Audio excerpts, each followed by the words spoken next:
እሺ አሁን የሰራነውን ፖይንት እንዴት ነው ዊዝድሮ የምናደርገው የሚለውን እናያለን። ቀጥታ ዊዝድሮ የሚሆነው ፖይንት ነው። ኮይን ቀጥታ ዊዝድሮ አይሆንም። እሺ ስለዚህ ፖይንታችንን አይተን ነው ዊዝድሮ የምናደርገው። ስለዚህ ፖይንት የሚለውን እነካዋለሁ ማለት ነው። ፖይንት የሚለውን ስነካው እንደዚህ ያመጣልኛል። ያለኝ ፖይንትን እዚህ ጋር ከላይ ያመጣል። ከስር ደግሞ ዊዝድሮ ይላል። ኤክስቼንጅ ፎር ኮይን ይላል። ወደ ኮይን መቀየር እንችላለን። ከላይ ደግሞ ዊዝድሮ ይላል። ስለዚህ እኔ ለማውጣት ስለሆነ የፈለኩት ዊዝድሮ የሚለውን እነካለን ማለት ነው። ዊዝድሮ የሚለውን ስነካ እዚህ ጋር ያስቀምጥልናል።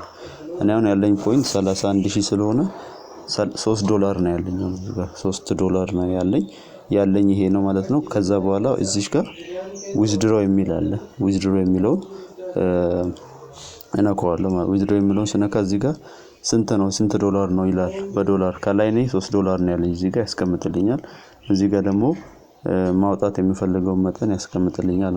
ለማውጣት ቢያንስ $10 ሊኖር ይገባል። ከ$10 በታች አያወጣልንም። ስለዚህ እዚህ ጋር ኢንተር የሚለውን አስገብተን የሚፈልገውን የዶላር መጠን እዚች ጋር ሰብሚት ሚላለ ሰብሚት ስንለው ወደዚህ ይወስደናል ማለት ነው። እኔ አሁን ለምሳሌ 10 ብዬ ዝም ብዬ አስገባው ግን 10 የለኝም። ፕሮሰሱን ለማሳየት ያክል ነው። ከዛ በኋላ እንደዚህ ያመጣል። ኮንፊርም ይለኛል። $3 ማውጣት ትፈልጋለህ ይለኝ። ኮንፊርም እለዋለሁ እዚች ጋር። ከዛ በኋላ ወደዚህ ይወስደኛል። እዚህ ጋር ፓስወርድ አስገባ ይላል። እዚህ ጋር ፓስወርድ ራሳችን ክሬት አድርገን ነው የምንፈልገውን ቁጥር ነው የምናስገባው። ማንረሳው መሆን አለበት።